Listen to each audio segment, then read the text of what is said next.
acara tasyakuran walimatul khitan Ananda Hafiz yang alhamdulillah sudah tereksekusi dengan baik dan lancar, alhamdulillah. Dan yang jelas nikmat terbesar dari Allah adalah nikmat iman dan nikmat Islam. Oleh karena itu, ringankan lidah kita, ringankan lisan kita untuk senantiasa mengucapkan kalimat Alhamdulillahi Rabbil Alamin, yang artinya adalah di bawah ini. Oh, enggak nyari semua di bawah ini. Yang artinya adalah segala puji bagi Allah Tuhan seru sekalian. Itu nikmat yang luar biasa. Sehingga begitu kita merasa ada nikmat yang belum kita syukuri, minimal ringankan lidah kita, lisan kita untuk mengucapkan Alhamdulillah. Setelah minum, tenggorokan basah, Alhamdulillah. Ya kan? Cuacanya agak panas, kena angin, Alhamdulillah. Begitu banyak nikmat yang Allah berikan kepada kita. Dan salah satu cara untuk mewujudkan syukur nikmat adalah dengan memanfaatkan nikmat itu untuk semakin dekat kepada Allah. Misal, Allah berikan kita nikmat sehat, maka manfaatkan waktu sehat kita untuk semakin dekat kepada Allah. Caranya adalah dengan beribadah. Sebagai umat Islam yang wajib adalah melaksanakan sholat wajib 5 waktu: Isya, subuh, zuhur, asar, maghrib. Islam, Isya, subuh, zuhur, asar, maghrib, 5. Salah satu hilang, Islamnya tidak sempurna. Misal, tidak isaan, berarti I-nya hilang, jadi apa? Islam.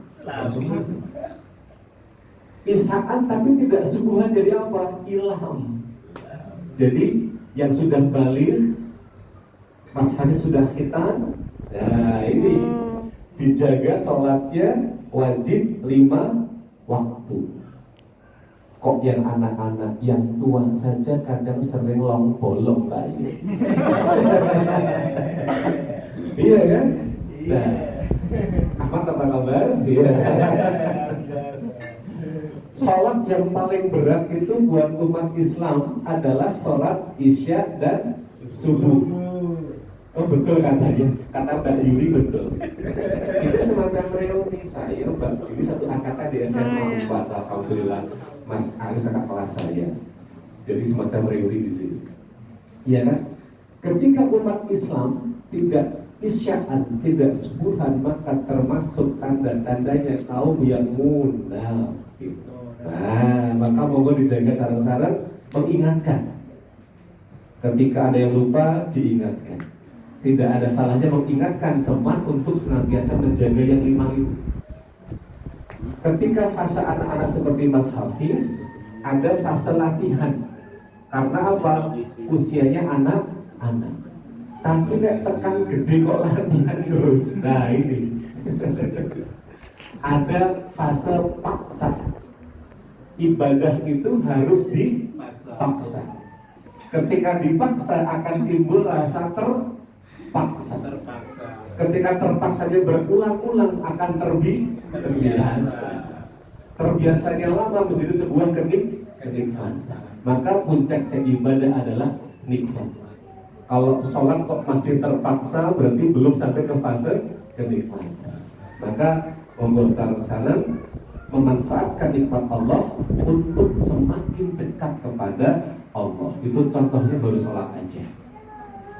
Baik, yang kedua tidak lupa sholawat serta salam semoga senantiasa Allah curahkan kepada junjungan kita sekaligus uswatul hasanah kita Rasulullah Muhammad sallallahu alaihi wasallam, yang kita nantikan doa syafaatnya kelak di yaumul kiamah. Dan semoga kita termasuk ke dalam golongan umat yang selamat di dunia, terlebih selamat di akhirat. Amin Allahumma amin. Bapak Ibu hadirin rahimani wa rahimakumullah. Alhamdulillah ini hari yang istimewa. Ternyata istimewa tidak cuma untuk Mas Hafiz yang oleh orang tuanya diadakan acara syukuran walimatul khitan. Tapi tanggal 7 Januari pun juga merupakan hari istimewa buat saya. Yaitu tidak sengaja kok baru dilalai. Ini ulang tahun anniversary pernikahan saya. Ini numpang acara di sini. Ulang tahun pernikahan saya yang ke-19. Alhamdulillah sudah sampai perjalanan 19 tahun, harapannya akan berlanjut terus. Alhamdulillah sudah dikaruniai 2 anak. Cukup? Sepertinya belum. Tapi pabriknya sudah ditutup. Istri saya bilang, boleh nambah ya. Caranya gimana Umi? Buka pabrik baru. Alhamdulillah. sudah ada izinnya, cuma tinggal mencari lokasi yang cocok. Baik, ini agak unik. Ini kali kedua saya diundang untuk memberikan tausiah dalam acara walimatul khitan. Kalau biasanya kan walimatul urs, yaitu untuk acara pernikahan. Udah di luar kepala kalau itu. Nek khitan kudu dolek catatan sidik. Nah, begitu. Pertanyaan saya yang kakung di sini yang dewasa-dewasa, sudah khitan? Sampun. Oh sampun. Ahmad 2 kali sepertinya kita. Mas Ahmad kita 2 kali ya. Kalau Mas Abram tinggi kan 3 kali kita sebenarnya. Jadi istilah khitan di sini menurut Islam ada definisinya, yaitu dari bahasa Arab khatana, bukan katana. Kalau khitan motongnya pakai katana repot nanti ya. Tidak cuma kena ujungnya tapi kena sampai pangkalnya. Bahaya. Yaitu apa di sini artinya? Memotong. Khitan artinya apa? Memotong. Memotong sebagian ujung kulit yang menutup. Menutup gitu. Ya. Jadi kemarin Mas Hafiz sudah merasakan itu. Mas Hafiz sakit juga kemarin. Oh, sakit nggak? Sakit nggak? Berarti enak katanya. Mau lagi? Oh enggak, sekali saja sudah cukup. Dan di sini khitan ini merupakan satu tindakan yang dinilai ibadah karena apa? Mengikuti petunjuk Rasulullah. Ingat tidak, siapakah manusia di muka bumi ini yang pertama kali dikhitan? Wis, Masya Allah. Nabi Ibrahim. Kalau lazimnya di Indonesia sekarang anak dikhitan pada usia kelas 3, kelas 4 SD. Mas Hafiz kelas berapa? Kelas 4 SD dikhitan. Nabi Ibrahim dikhitan pada usia 80 tahun. Kebayang kan seperti apa? Ya. Nabi Ibrahim dikhitan pada usia 80 tahun. Ngeri kalau dibayangkan. Tetapi Allah menurunkan itu sebagai contoh untuk kaum selanjutnya. Kita umat Islam mencontoh apa yang dilakukan oleh Rasulullah dan juga oleh Nabiullah Ibrahim alaihi salam. Tujuannya di sini adalah yang pertama dapat ditinjau dari sudut pandang kesehatan. Jadi salah satu tujuan kita adalah Mas Hafiz dan para kaum Adam di sini adalah agar sehat dan bersih. Mengapa demikian? Karena khitan ini ada hubungannya dengan thaharah atau bersuci. Ada sebuah riwayat yang menceritakan bahwa Rasulullah itu ketika lewat sebuah makam, beliau mendengar suara tangisan dari makam tersebut. Ternyata yang membuat di dalam kubur itu menangis adalah ketika bertoharoh, membersihkan sisa air seni itu tidak bersih. Kalau yang kakung habis pipis gedek rampung, nggak dipastikan bersih, itu bahaya. Kenapa? Di alam kubur nanti bisa menjadi sebab siksa. Yang putri pun juga kadang keburu-buru tidak bersih, sholatnya tidak sah. Sehingga Islam mengajarkan khitan itu supaya apa? Tidak ada sisa air seni yang menempel tersembunyi di ujung kulit itu. Maka nanti mas-mas, mbak-mbak, pakde-pakde, bude-bude ketika toharoh buang air seni, pastikan tuntas, tas.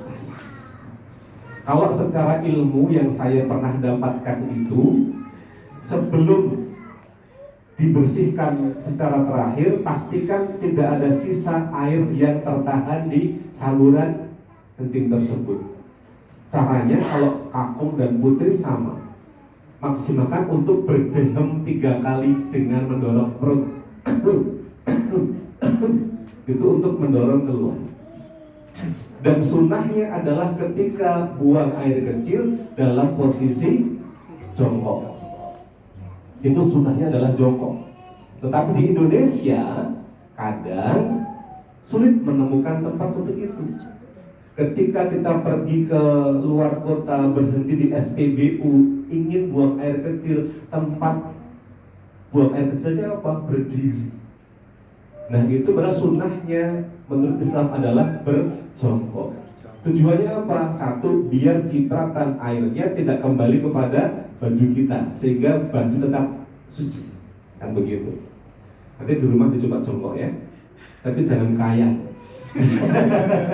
Itu bahaya. Kalau kayak itu bahaya. Gimana itu? Repot sekali. Nah jadi ada hubungan dengan yang namanya apa? Kesehatan. Sehingga harapannya ketika sudah dikhitan lebih terjaga kesehatan dan kebersihannya, dan untuk sholat insya Allah dipastikan tidak ada air yang tersisa, yang tertutup di kulit ujungnya. Nanti dicek ya, yang sudah sunat dicek, jangan-jangan tumbuh lagi ya. Nah Bapak Ibu jamaah rahimani wa rahimakumullah, setelah orang tua mengkhitankan putra tercinta dalam rangka mengikuti sunat dari Rasulullah Muhammad SAW, ternyata ada kewajiban berikutnya. Jadi kewajiban ini tidak hanya menyunatkan jokpun rampung ternyata boten, tapi ini adalah awal dari kewajiban-kewajiban sebagai orang tua selanjutnya. Yaitu apa? Ketika orang tua sudah menyunatkan putranya, maka akan ada konsekuensi berikutnya, yaitu adalah mengajak putra tercintanya agar lebih dekat kepada Allah Subhanahu wa Ta'ala. Sebagai orang tua harus mampu menjadi figur tauladan bagi putra tercinta.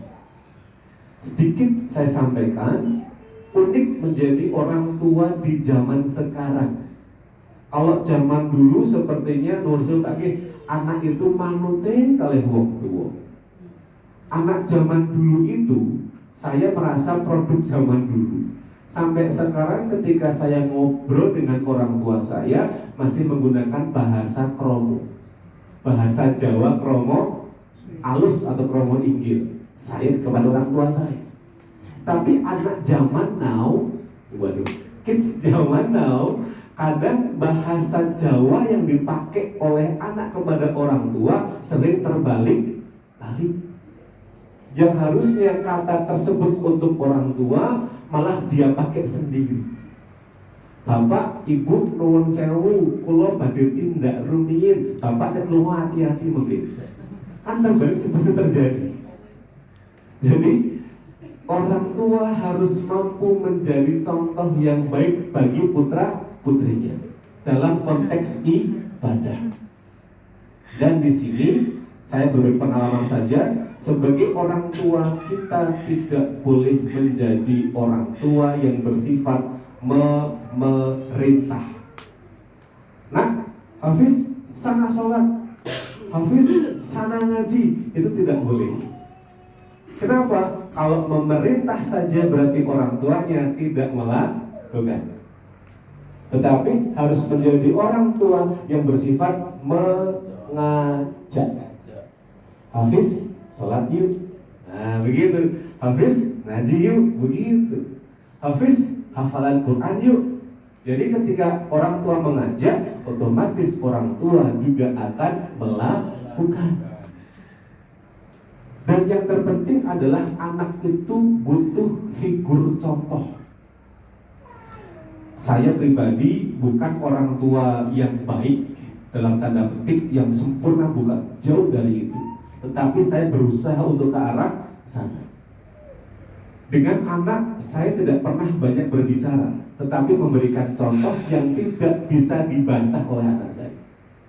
Misal, sholat tepat waktu, tadarus setiap ba'da sholat, itu tanpa saya perintahkan, anak lihat saya, otomatis akan terekam di otak dia. Maka selesai sholat, anak tanya, ya ngaji sekarang ya? Seperti itu. Alhamdulillah, sudah mulai jalan. Jadi tidak butuh banyak ngomong, tidak butuh banyak ngomel. Dengan contoh, anak akan timbul kesadaran. Oh iya, ayah sholatnya tepat waktu.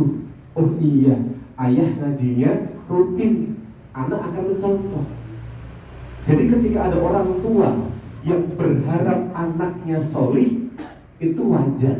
Tetapi kadang orang tua lupa, berharap anaknya solih, tapi lupa untuk mensolihkan dirinya sendiri.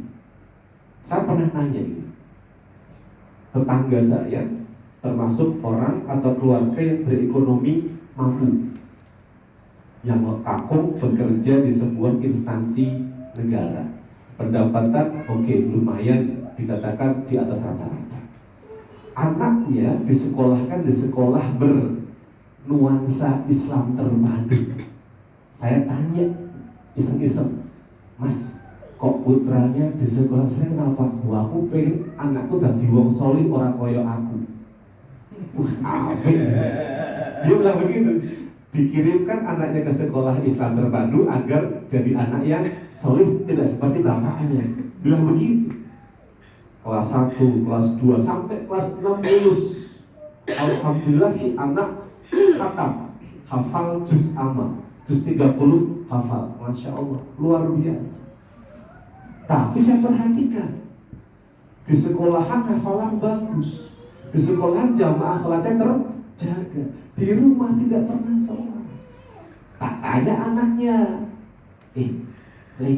kenapa nggak sholat? Papa aja nggak pernah sholat. Jadi ketika orang tua berharap anaknya sholih, maka ada tanggung jawab. Orang tua harus mensolihkan dirinya sendiri untuk menjadi contoh. Ketika bertutur kata, anak lihat orang tua bertutur kata. Kalau orang tuanya di rumah ketika berbicara dengan kata-kata yang halus, nadanya enak didengar, tidak pernah bernada tinggi, tidak pernah membentak anak-anaknya, insya Allah anaknya akan tumbuh sebagai pribadi yang lemah lembut. Tapi sebaliknya, ketika di rumah ayahnya, ibunya ketika berbicara nadanya tinggi, 1 oktav lebih, ketika perintah anaknya akan merekam itu. Bahkan ketika anak dibentak, maka banyak saraf-saraf di otak yang mengalami putus. Jadi anak itu tidak boleh dibentak, tapi apa? Diberikan nasihat dengan bahasa, dengan tutur kata yang baik. Saya kepada anak saya, ketika saya agak emosi, saya rem untuk tidak ngomong ke anak saya. Terus bagaimana? Saya WA. Kalau saya pengen ngasih anak saya kok agak emosi, takut marah, saya kirim pesan dulu ya, supaya apa? Tidak ada nada marah di situ, karena anak teringat terus. Jadi dalam tutur kata orang tua memberikan contoh yang baik. Ingat, anak itu sehebat-hebatnya anak, sehebat-hebatnya Mas Hafiz nanti ke depannya, tetap harus ada taat kepada orang tua, khususnya ibu. Nanti Mas Hafiz ke depan jadi orang yang hebat, sukses. Kewajibannya adalah satu, taat. Kepada siapa? Taat kepada orang tua sebagai wakilnya Allah. Karena apa? Ridho Allah bergantung dari ridho orang tua. Maka senangkanlah hati orang tua, maka Allah pasti akan ridho. Berikut siapa lagi? Taat kepada Rasul dan Allah.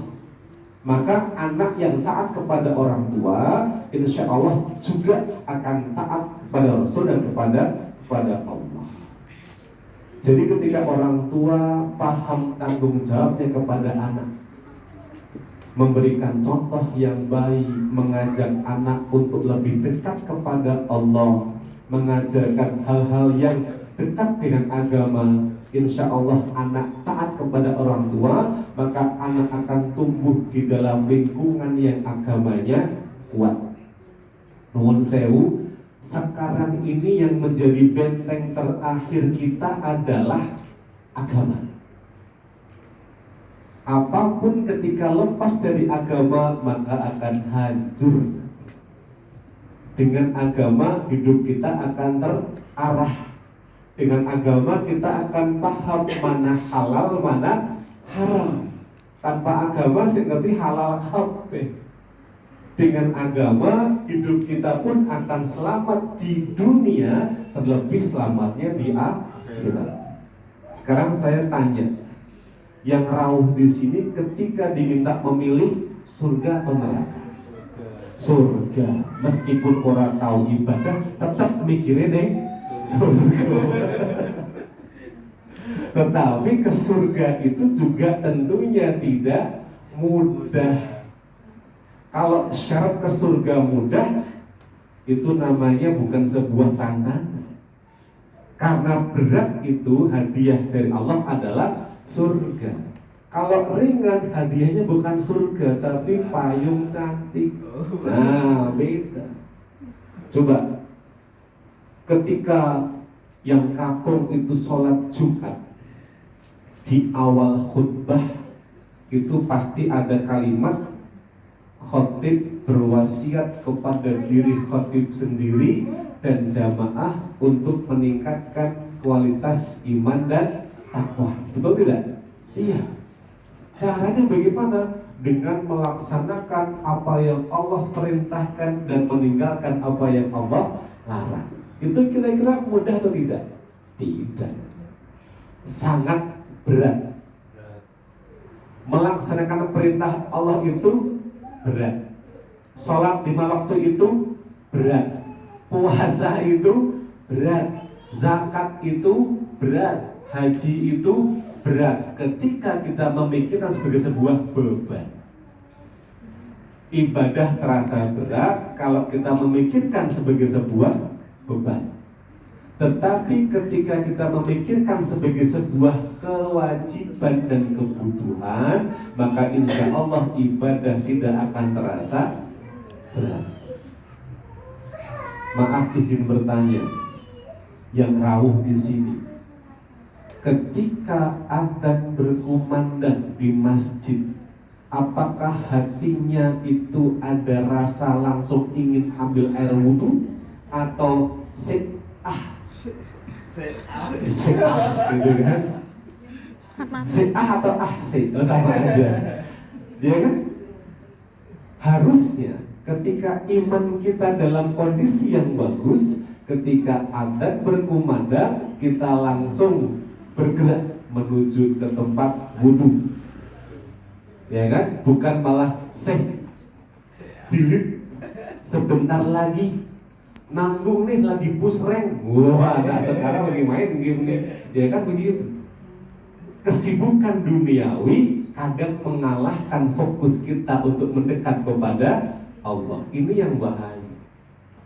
Yang kita harus ingat adalah kehidupan dunia ini hanyalah sementahun, ya, sementara saja. Kebahagiaan akhirat itulah yang selamanya. Yang ideal adalah hebat bahagia di dunia dan bahagia di akhirat. Itu ideal. Sesuatu yang ideal itu mudah tidak? Tidak mudah. Enak diomongkan, orang gampang mewujudkan. Dulu sebelum menikah, di pikiran saya, perempuan ideal menurut saya adalah tinggi, putih, langsing, rambutnya panjang, hidungnya mancung. Di pikiran saya itu ideal dari saya waktu itu. Dapatnya kontras. Serius, istri saya tidak tinggi, lebar, ya kan? Tapi itulah Allah gerakkan cinta kepada makhluk tersebut. Sudah 19 tahun. Makhluk paling indah kan? Iya. Adalah seorang wanita. Jadi ketika cinta itu tidak dilandasi oleh fisik saja, insya Allah bertambah lama tambah sayang. Oh gitu. Kalau fisik dipandang dulu ketika masih muda seger, kulitnya kencang semua. Bertambahnya usia kendor, ya kan? Ketika saya lihat istri kendor berpikir dulu sudah pernah kencang. Wah gitu, luar biasa gitu. Jadi dua titik kewajiban setelah sunat adalah dari orang tua harus mengarahkan anak agar lebih dekat kepada Allah, mengingatkan anak agar senantiasa beribadah kepada Allah. Sedangkan dari sudut pandang anaknya, kewajiban setelah sunat adalah harus taat.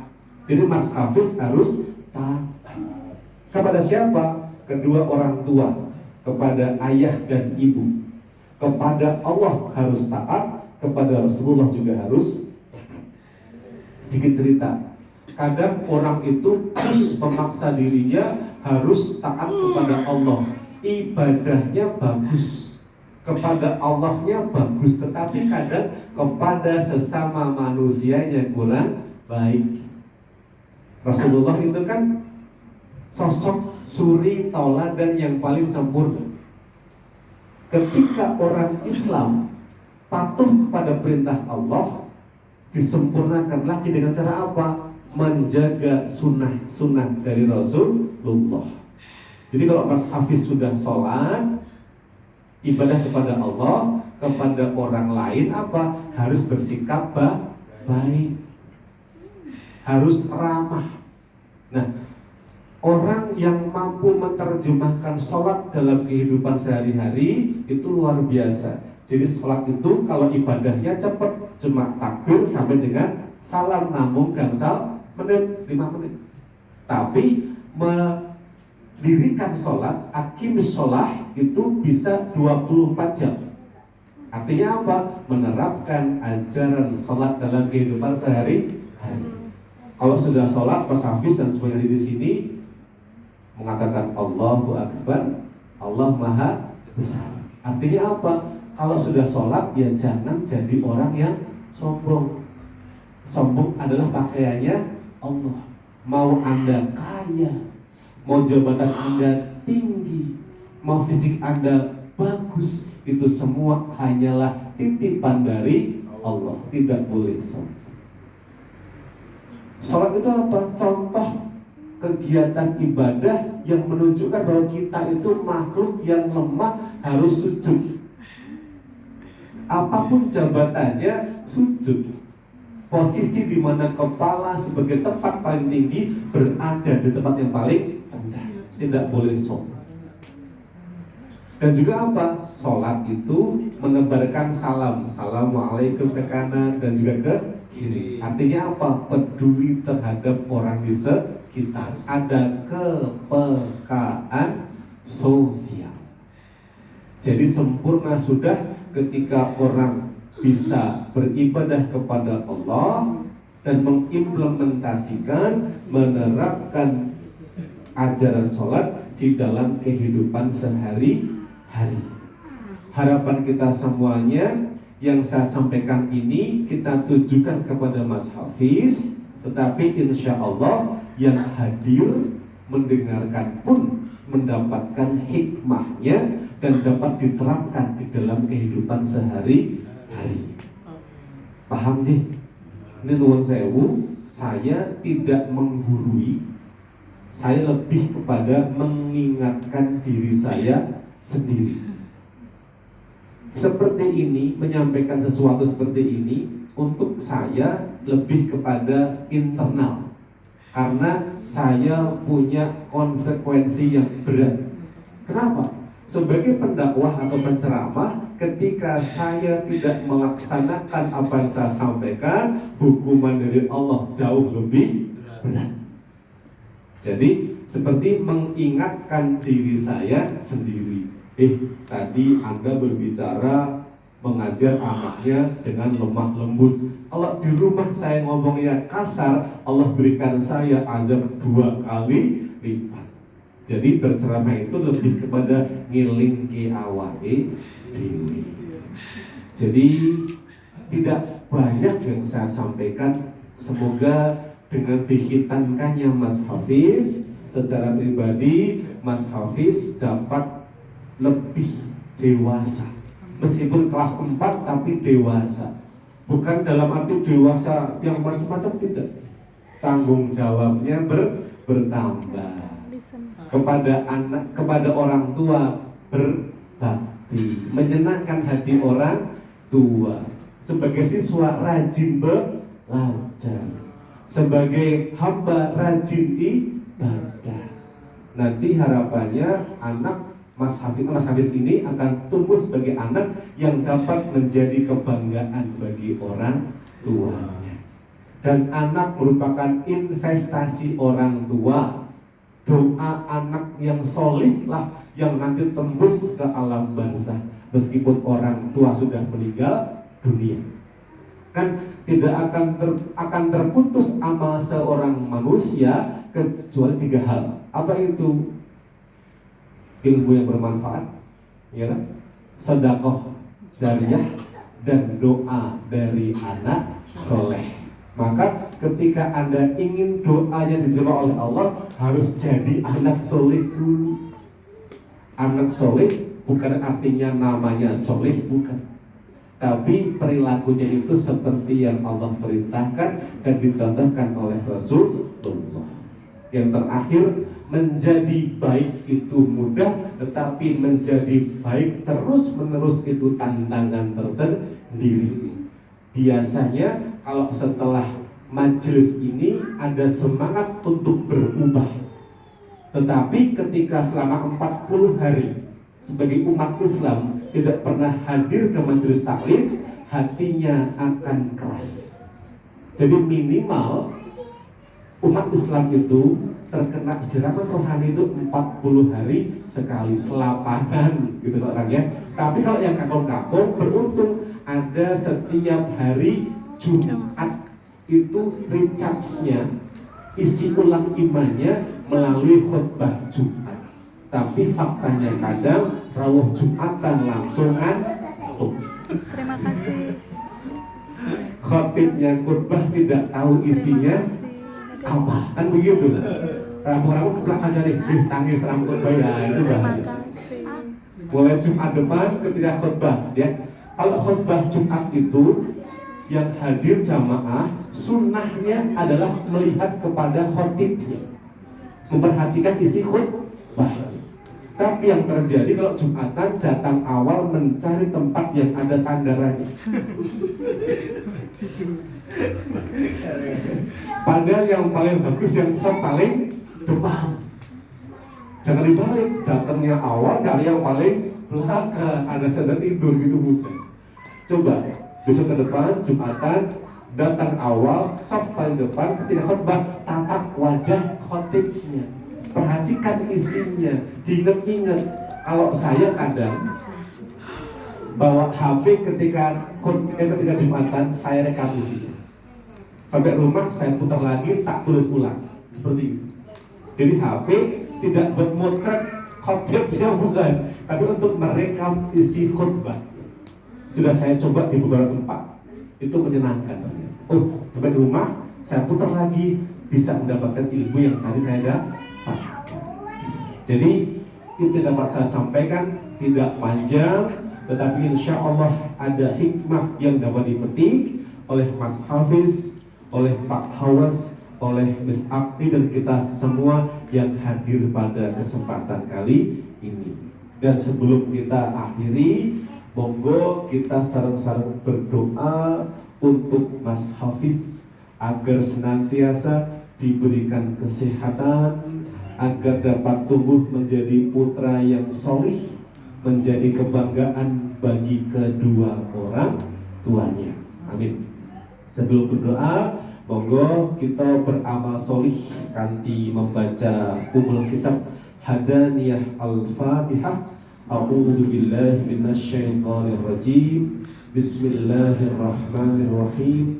Alhamdulillahi rabbil alamin. Ar-Rahmanir Rahim. Maliki yaumiddin. Iyyaka na'budu wa iyyaka nasta'in. Ihdinas siratal mustaqim. Shiratal ladzina an'amta 'alaihim ghairil maghdubi 'alaihim waladdallin. Amin. A'udzu billahi minasyaitonir rajim. Bismillahirrahmanirrahim. Alhamdulillahi rabbil alamin.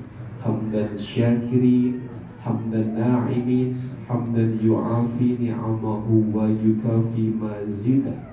Ya Rabbana lakal hamdu kama yanbaghi li jalali wajhika wa adimi sultanik. Allahumma inna nas'aluka salamatan fid din wa afiyatan fil jasad wa ziyadatan fil ilmi wa barakatan fil rizqi wa taubatan qabla al-maut wa rahmatan indal maut wa maghfiratan ba'dal maut. Allahumma hawwin alaina fi sakaratil maut wan najata minan nar wal afwa inda hisab. Rabbana hab lana min azwajina wa dhurriyyatina qurrata a'yun waj'alna lil muttaqina imama. Rabbi hab li minas solihin. Rabbi hab li minas solihin. Rabbi hab li minas solihin. Rabbana la tuzigh qulubana ba'da idh hadaitana wa hab lana min ladunka rahmah innaka antal wahhab. Rabbana atina fid dunya hasanah wa fil akhirati hasanah wa qina adzabannar. Subhana rabbika rabbil izzati amma yasifun wassalamun alal mursalin walhamdulillahi rabbil alamin. Cekap semata. Assalamualaikum warahmatullahi wabarakatuh.